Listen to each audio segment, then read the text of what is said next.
Bonjour, je me présente, Chevet Romuald, chef de car sur le terminal méthanier de Foz-Cavaou.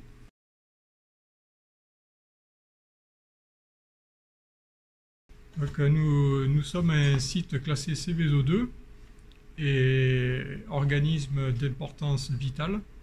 Et à ce titre, nous nous devons d'assurer une continuité dans le service. Et je dois dire que pour moi, le défi que nous avons dû relever, c'était tout d'abord de rassurer les agents. Donc je ne dirais pas qu'il y a eu un vent de panique qui s'est instauré au niveau des agents, mais une vraie inquiétude s'est installée, et à juste titre. Et donc pour ce faire, nous avons dû travailler justement sur tous ces freins, toutes ces appréhensions, de pouvoir assurer ce service que nous devons, entre guillemets, à la nation.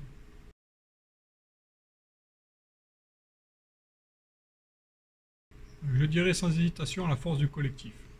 Les agents de terrain ont été force de proposition, et les managers ont été attentifs et à l'écoute de ces propositions. Et en cela, on a su prendre des dispositions fortes, rapidement, qui ont été appliquées par tous et toutes, et dans l'intérêt de chacun. Et donc ça a été du gagnant-gagnant, du win-win condition.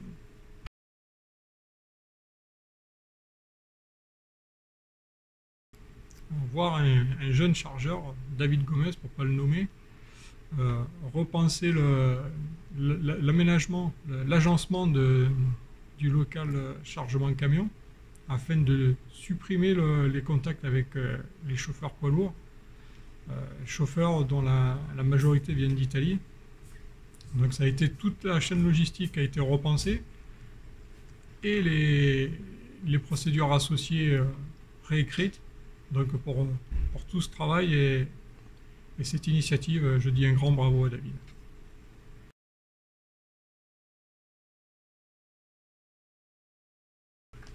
Aujourd'hui sur Cavaou, nous avons limité au maximum le nombre de personnes présentes sur site. Par exemple, la maintenance a été réduite au strict nécessaire à la sécurité du site. Et de la même manière, au sein de la conduite, nous sommes passés de 5 agents en temps normal en 3/8 à 4 agents en 2 fois 12 heures. Et pour autant, nous continuons d'exploiter le terminal et sa sécurité de la même manière, avec une activité quasi normale, et ce 24 heures sur 24, 7 jours sur 7. Nous sommes quelque part les anges gardiens du terminal.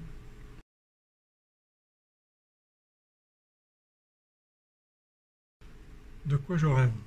D'une prise de conscience collective au niveau mondial sur l'intérêt commun que nous avons à protéger notre si belle planète.